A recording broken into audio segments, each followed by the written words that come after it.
Hi, I'm Tomas. So hi, my name is Andre. Hi, I'm Amy.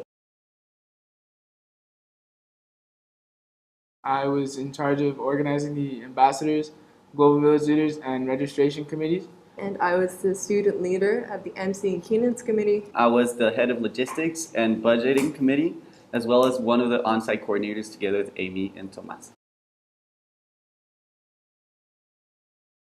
The initial weeks of planning, they were a lot of fun. It was a lot of getting to know the people in your group, meeting with them, explaining to them what we're going to be doing, explaining the basis of the GIN conference because a lot of them didn't know exactly what it was. So it was mainly introduction to what GIN is and into the responsibilities the three committees I was with, what each individual committee was going to have to do during the conference. So it was basically just introducing them to what GIN is, with videos, with talking, and having the experience of having gone to a previous GIN conference helped out a lot. To be honest, the first weeks of planning, there wasn't much to do. The conference is still very far away. We started contacting companies and our sponsors and our partnerships to see what we could do. But at the same time that there wasn't much to do, it was also kind of frightening and desperating because it was like of knowing a tsunami was coming, but you can't run. We had responsibilities like contacting speakers and writing their biography and their introductory speeches, but it was never very urgent. The tempo was quite slow, so we got into the habit of being able to micromanage our work, to edit it and re-edit it and refine it until it was perfect. So once we got over the introduction and the overview, we're like 3 months away from the conference, we focused more and more on exactly what each committee was going to do. For ambassadors, specifically, we focused on the tour we were going to have of the school and stuff like that. As the conference grew closer and closer, the amount of work and amount of planning, so to say, it grew exponentially. So the last 2 to 3 weeks before the conference, they were hectic, like it was a lot to do.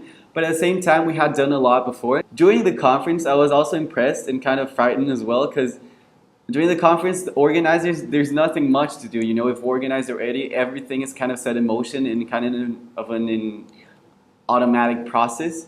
So you're sitting there and no one's calling you on the radio, no one's calling you, sending you any messages about things that are going wrong. The better you plan a conference, the less you work doing it. So here's a tip. The whole planning process, late September, early October, was a stark contrast to the rest of the months. And we could no longer micromanage it and make sure everything was perfect. We had to be really efficient, and that sometimes meant you were plagued with the fear that you had forgotten some small detail. The best parts were seeing how much of an impact GIN and learning about GIN can have on different students. I know a lot of students who, after being introduced to GIN and what GIN is about, became really inspired to work in kind of like this area of social work that we as GINers do. But it also was interesting to see how a lot of people changed their opinions about the professions that they want to have, even during the planning process before the conference even came. And the worst part was a lot of Excel spreadsheets. Me, myself, I'm not the best at Excel spreadsheets. I know how to use them, but I'm not an expert. So learning how to do certain things and how to have everything super organized was pretty painful to start, but during the conference, it was completely worth it and 100% recommended. Definitely logistics part. I love keeping track of things and doing spreadsheets. Tomas doesn't as much, but it's something I really like doing. And I felt almost like as a job because in school sometimes we think things are a bit too theoretical and you don't get to practice it. It was really like an adrenaline rush, and I really liked it. You know, it was really exciting to be a part of the planet. And I think that not the worst, but the less better part was, I think, trusting your responsibility with other people, because as one of the leaders, there's no way to organize a conference with 3 people. So you need to trust your committee, you need to trust the people who are working with you as well. The best part of planning as an MC and keynotes member was getting to meet with and correspond with some of the most remarkable people I've ever met. I got to speak with United Nations representatives and NGO presidents, and that was a really big privilege and a big learning experience for me. the worst part of planning, which was being plagued with the fear that just because you wrote it down in a nice, pretty schedule does not mean it's going to work out that way. Because you're working with so many people and you're relying on them being there at the right time, performing the way they should, staying within their time slot, you spend a lot of time hoping and a lot of time being unsure.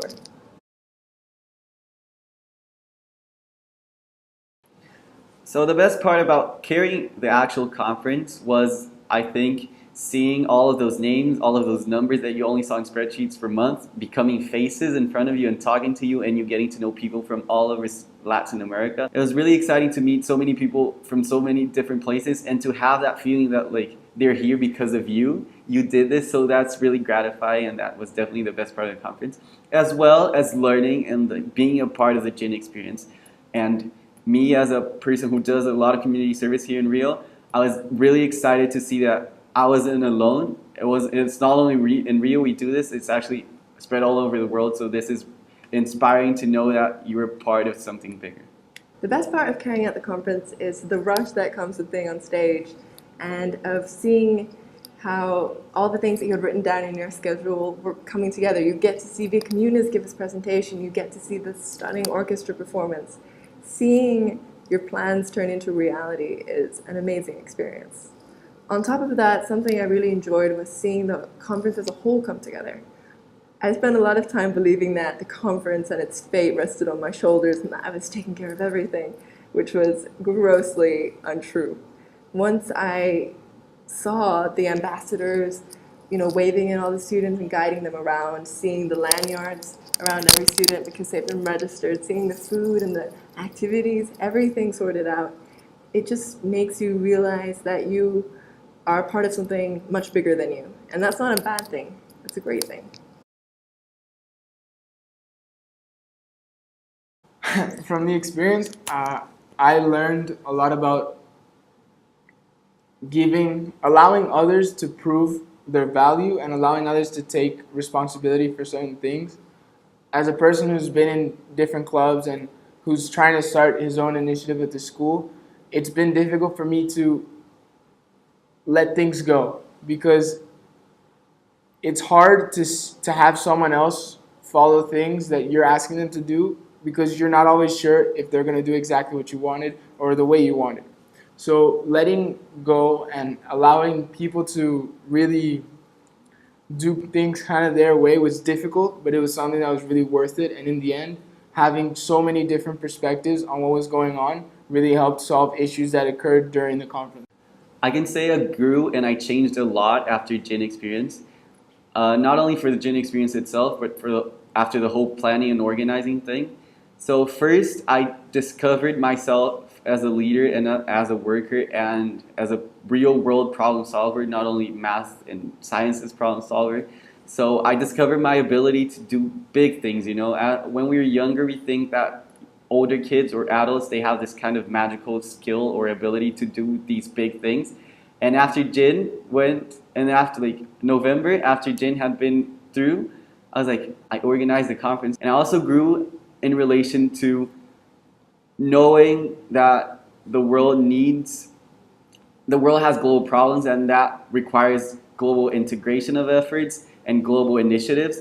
And what I learned with GIN is that the world is also a community, and so we need to solve those problems as well. I grew a lot as a leader, and one of the most important and hardest things to learn was that to be a leader means to delegate tasks and be responsible for those tasks. It means trusting your team, trusting your community, that they'll do the best, and that you will be happy with the result. Being able to trust people, that was a really big learning experience for me. Another area in which I grew was becoming flexible.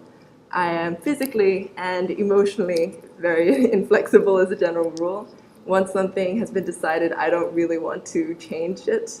But having all the details out for the MC schedule, for example, and having that violated on numerous occasions, that forced me to become a flexible person, not grow too attached to plans, and always be ready to change and switch whenever necessary.